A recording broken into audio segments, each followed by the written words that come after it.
¿Cuáles son los principales mitos y realidades sobre el mundo de la inversión? ¿Es verdad que es una especulación? ¿Es verdad que solo invierten los ricos? ¿Es verdad que es una ruleta rusa en la que puedes perderlo todo? Vamos a hablar con Jacobo. Empezamos. Hola a todos, bienvenidos a Value for All, donde desglosamos todo lo que necesitas saber para mejorar tu vida financiera.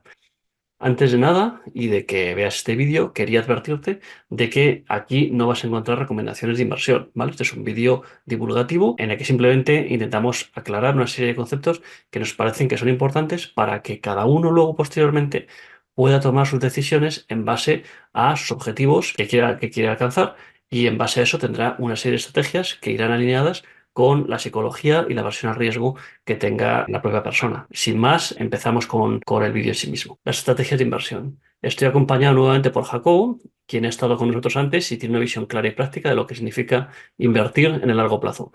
Jacobo, gracias por venir de nuevo al canal. Hola Gustavo, ¿qué tal? Un placer como siempre estar aquí y para acompañarte en el vídeo de hoy en que vamos a profundizar lo que significa realmente invertir.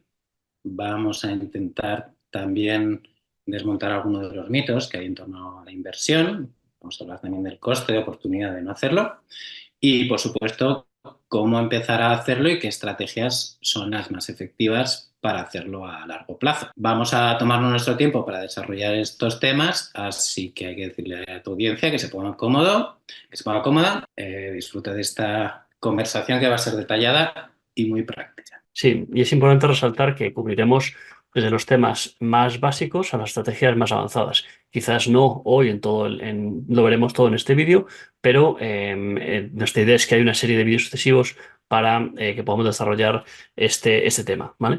Y que cada uno pueda ver cuál es la estrategia que mejor le sirve y más le vale para su situación actual, su psicología, etcétera. Así que empecemos. Lo primero es por qué invertir, ¿no? Uno de los puntos más importantes cuando hablamos de inversión es intentar entender por qué debemos invertir. No se trata solo de ganar más dinero, ¿vale? Invertir no es solamente pensar que lo haces por forrarte, ¿vale? Sino que es una manera de garantizar tu futuro. Y aquí es donde entramos en la realidad que nos enfrentamos de los sistemas de pensiones. Los que nos estáis viendo, pensad que estamos grabando desde España y que tenemos siempre en mente pues el caso de España, ¿vale?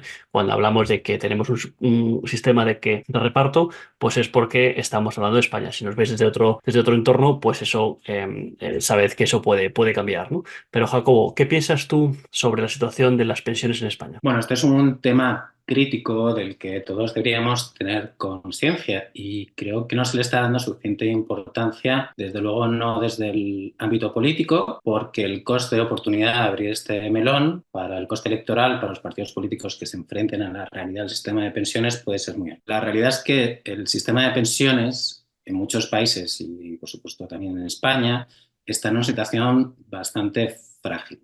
Esto no se debe a nada así que no se pueda explicar, sino simplemente porque el envejecimiento de la población y la baja natalidad está creando un problema de sostenibilidad. Esto significa que las generaciones más jóvenes no podrán depender exclusivamente de las pensiones estatales cuando les llegue la hora de la jubilación. Los recursos simplemente no van a estar ahí. Por eso es vital que cada uno de nosotros tome el control de su propio futuro financiero y la inversión es una de las herramientas más efectivas para hacerlo. Efectivamente, Jacobo, las pensiones en su momento se diseñaron pensando en que había una gran masa de personas que trabajaban, una masa pequeña de gente que se jubilaba y que además no tenía una esperanza de vida demasiado larga, con lo cual no cobraba muchos años la pensión, ¿vale? Y por supuesto, todo lo que habían aportado durante su vida, pues no se le daba a los herederos, sino que una vez que morías, pues eso se lo quedaba el Estado para seguir pagando las siguientes pensiones de los demás, ¿no? Entonces, ese modelo es un modelo que se asienta en la idea de que existe una pirámide poblacional, ¿no? Y la pirámide, como todos sabemos, pues la pirámide se caracteriza porque es más ancha por la base que por la parte alta, ¿no? Que por la punta. Eh, Como vemos aquí en esta imagen, la pirámide poblacional española se ha ido cambiando y frente a lo que era una forma más o menos de pirámide en el año 90, pues ha ido avanzando, ¿no? Eso que en los años 90 estaba en la parte baja de la pirámide, a medida que han pasado los años, ha ido avanzando y es la parte más ancha que está como en esa especie de peonza invertida en el año 2019 y se prevé que en la parte, ya más adelante en el siglo XXI, en el 2043 o por ahí, pues esa parte que es el baby boom esté en la parte alta de la pirámide, haciendo una forma que en realidad casi es una pirámide invertida, ¿no? Entonces, eso lo que nos tiene que dar a entender es que la gente que tenía que estar aportando para pagar las pensiones de esa gente esa generación del baby boom que va a ocupar la parte más alta de esta especie de pirámide invertida a la que nos vamos acercando, pues esa gente realmente no está, ¿vale? No está ni se espera que esté, ¿vale? Es decir, que no, la natalidad es muy baja y no está cubriendo esa pirámide.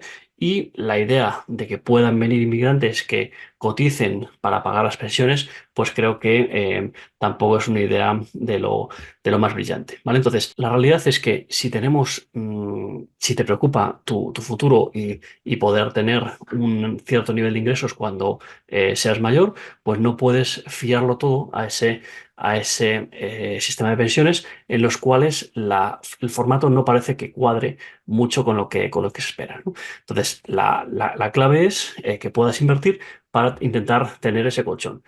Y ahí es donde queremos hacer un poco de psicología, porque mucha gente piensa que invertir es especular, ¿no? Que el inversor es un especulador que mete su dinero, es un rico que mete su dinero para de alguna manera lucrarse con algo, algo que no es la economía real, sino que son activos financieros, o cosas que son difíciles de entender, ¿vale? Pero que aquí queremos explicar un poco, Jacobo, qué es la inversión. Cuéntanos. Bueno, como decías al principio y has repetido ahora, Gustavo, la inversión no es un boleto para hacerse rico de la noche a la mañana. La inversión lo que nos permite es afrontar, por un lado, las incertidumbres del futuro, habiendo ahorrado previamente y teniendo un colchón y que ese colchón no se devalúe con el paso del tiempo y la inflación, pero al mismo tiempo nos permite afrontar certidumbres que ya tenemos, como la que acabas de explicar, de la realidad del sistema de pensión.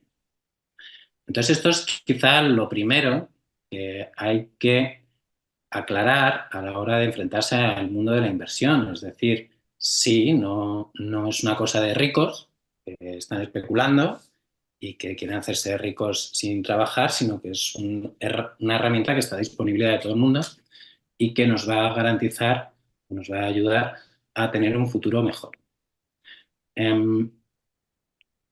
Esto hay que enlazarlo también con esta idea de que mucha gente pues, confunde inversión con especulación. Y eso, la especulación puede llevar a decisiones financieras desastrosas.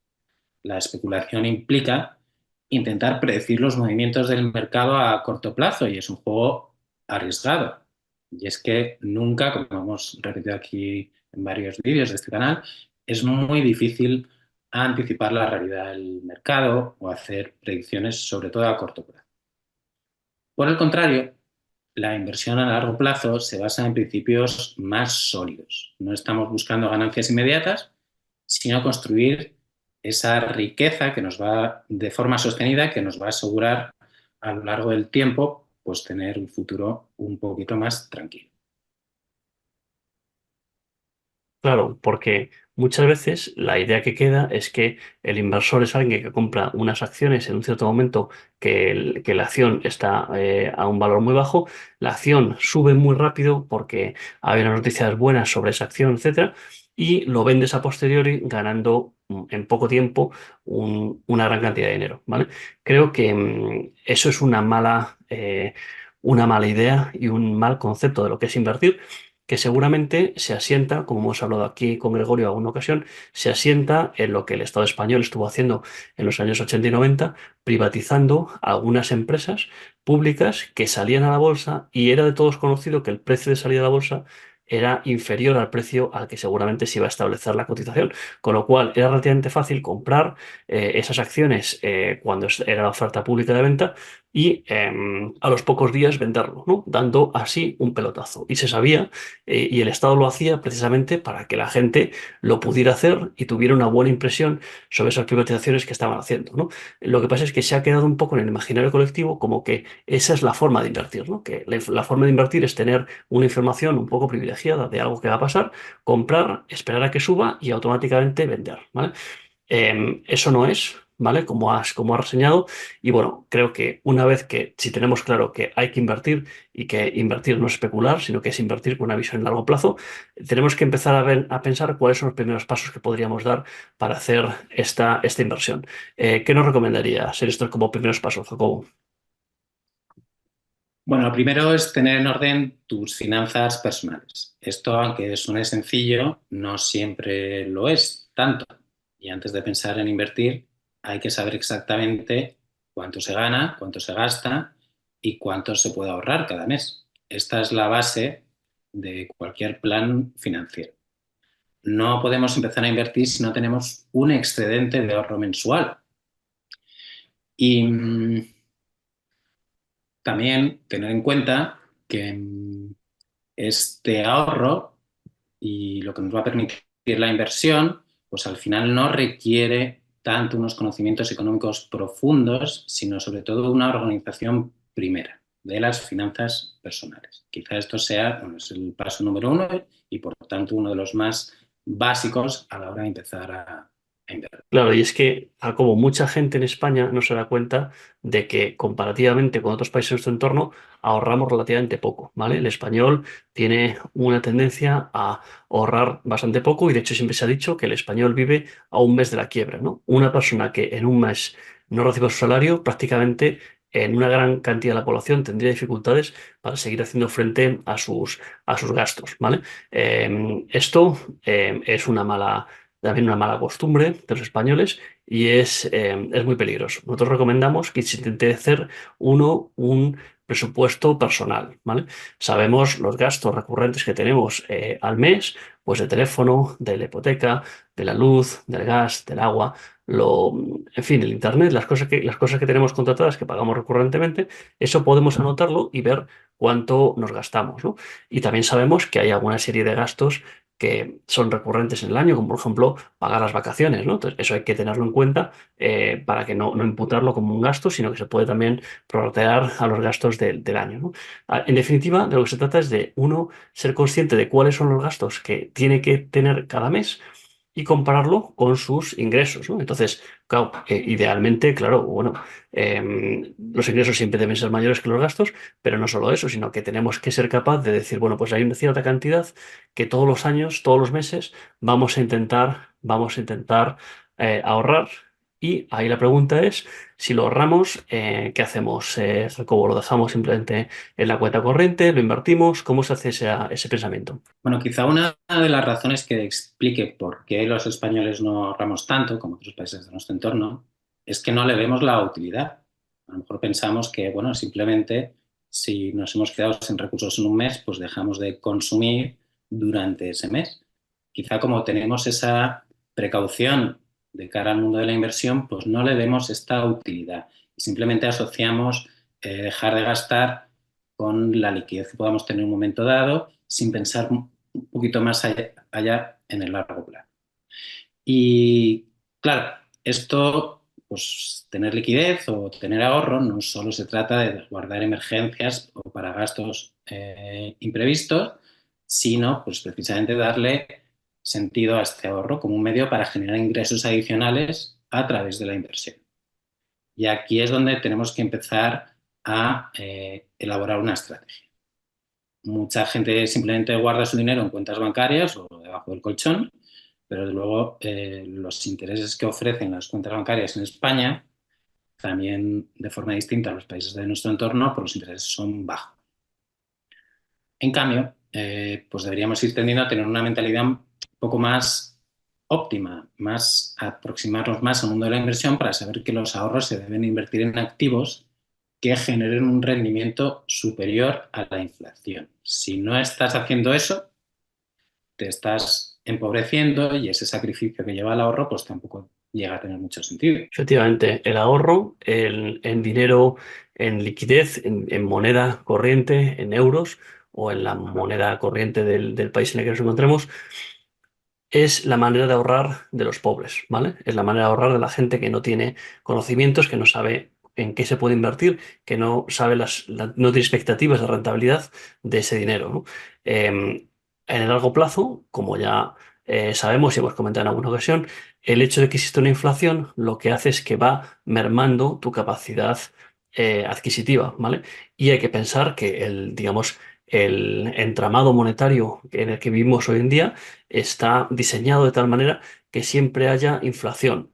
En principio, las autoridades monetarias intentan que sea poca, ellos consideran que un 2% de inflación es poco, pero si consiguen su objetivo, lo que quiere decir es que si tú ahorras en dinero en euros, pues como poco te vas a estar empobreciendo un 2% al año. No parece mucho, pero claro, a lo largo de los años sí acaba siendo mucho dinero, ¿no? Entonces, hay que intentar, hay que intentar invertir en activos que se revaloricen por encima de la inflación, que se revaloricen por encima de ese 2% que al menos sabemos que los bancos centrales pues esperan que se pierda el valor de la moneda, ¿no? Entonces, ¿qué activos pueden ser eso? Bueno, pues pueden ser inmuebles, ¿no? Pisos, bienes raíces, ¿no? Pueden ser acciones de empresas, que es lo que llamamos renta variable. Pueden ser bonos o bien de empresas o del Estado, que llamaríamos renta fija. También puede ser el oro, ¿vale? Entonces, lo primero es que tenemos que tener un cambio de mentalidad para saber que el dinero no puede permanecer años en nuestra cuenta corriente inactivo, sino que hay que ponerle de alguna manera a trabajar para nosotros. Claro, en alguno de estos activos podemos perder dinero, ¿vale? Entonces, ahí es donde la psicología del inversor y del ahorrador pues juega mucho partido, un partido importante. Efectivamente, Gustavo, el tema de la inflación es algo que tenemos que tener muy presente. El no hacer nada ya supone un coste de oportunidad, ¿no? Porque pensamos que el 2% pues no es tanto. Pero bueno, hay que considerar también el interés compuesto. Es decir, cada año es un 2% sobre el 2% anterior. Y eso a largo plazo pues significa una mordida bastante importante a tu capacidad ahorrativa, a lo que has ahorrado, y va a hacer que necesites reponer pues ese flujo de cash. Claro, pues mientras estás trabajando y demás, pues a lo mejor no somos tan conscientes, pero ¿qué va a pasar cuando tengas una renta que dependa de la jubilación, después además de todo lo que hemos comentado sobre el sistema de pensión? Entonces, bueno, como cualquier plan a largo plazo, una de las cosas fundamentales es conocerte a ti mismo y tus objetivos financieros. Nada tiene que ver, pues, una persona soltera o joven, una persona que tenga, pues, familia y ya esté más avanzada en ello. En todo caso, las estrategias que se pueden seguir, pues independientemente del perfil, pues al final hay unas que son más arriesgadas o menos arriesgadas. Y es lo que vamos a intentar presentar en este vídeo para que, bueno, pues todos podáis hacer una buena planificación financiera dependiendo un poco de vuestras circunstancias personales. Lo primero es, una vez que has fijado tus objetivos, planificar para intentar llegar a ellos, ¿no? Para ello, lo harás sabiendo cuánto puedes ahorrar y sabiendo también cuánto dinero necesitas para tu día a día. Pero una vez que ya tengas ese dinero ahorrado y has empezado a ahorrar ese dinero, tienes que ver en qué activos lo depositas para que la inflación no vaya mermando tu capacidad adquisitiva, ¿no? A la hora de decidir entre esas opciones, pues es importante ser capaz de tomar decisiones informadas y adecuadas al perfil de cada uno. Exacto, Gustavo. Vamos, si te parece, a empezar a presentar los grandes tipos de inversiones que con los que podríamos comenzar, para hacer una distinción clara de cuáles son las distintas opciones. Has comentado antes, curiosamente, el tema de la inversión inmobiliaria. Y esto es un tema que, bueno, pues si tú tienes un piso en propiedad y lo alquilas, eh, tradicionalmente tú podías actualizar la renta con la inflación, así que digamos que ahí estabas cubierto. Pero tenemos que recordar también lo que ha pasado en España en los últimos años, donde se han tomado medidas legislativas que impiden, en algunos casos, actualizar las rentas a nivel de la inflación. Eso quiere decir bueno, pues que en todo caso también es importante, aparte de todo lo que nosotros podemos hacer, tener un marco de seguridad jurídica en la que las autoridades pues también nos permitan planificarnos a largo plazo. Bueno, he dicho este pequeño inciso, pues si te parece podemos presentar los dos grandes tipos de inversiones que podemos tener. Vamos a hablar de renta fija o de renta variable. La renta fija se refiere a inversiones donde prestas dinero a una entidad, ya sea un gobierno, una corporación o institución financiera, a cambio del pago de intereses periódicos y la devolución del principal al vencimiento del plazo. Lo más conocido, lo que más nos puede llamar la atención, pues son los bonos o también las letras del tesoro, dependiendo del plazo. Son el ejemplo más común de renta fija. Por ejemplo, si compras un bono del gobierno a 10 años con una tasa de interés del 3%, recibirás pagos de intereses cada cierto tiempo y al final de los 10 años recuperarás tu inversión inicial. La renta fija es generalmente considerada menos arriesgada que la renta variable porque ofrece rendimientos más predecibles y está respaldada por la capacidad de pago de la entidad emisora. Sobre todo, bueno, pues si es un estado que no tiene pinta de que vaya a quebrar, pues eso nos puede dar cierta tranquilidad. O sea que en realidad la renta fija es comprar como inversor la deuda que emiten otras instituciones que pueden ser públicas, como los países, o privadas, ¿no? Entonces, si tú, en la medida en la que tú tengas confianza en que esa institución pública o privada va a conseguir pagar su deuda, pues te pagará la deuda con unos intereses que has pactado de antemano y como lo has pactado de antemano, la rentabilidad está fijada, ¿no? Y eso es la razón de que se llame renta fija. Lo malo que tiene la renta fija es que generalmente las rentabilidades que se obtienen son menores de las que se obtendrían en el caso de la renta variable.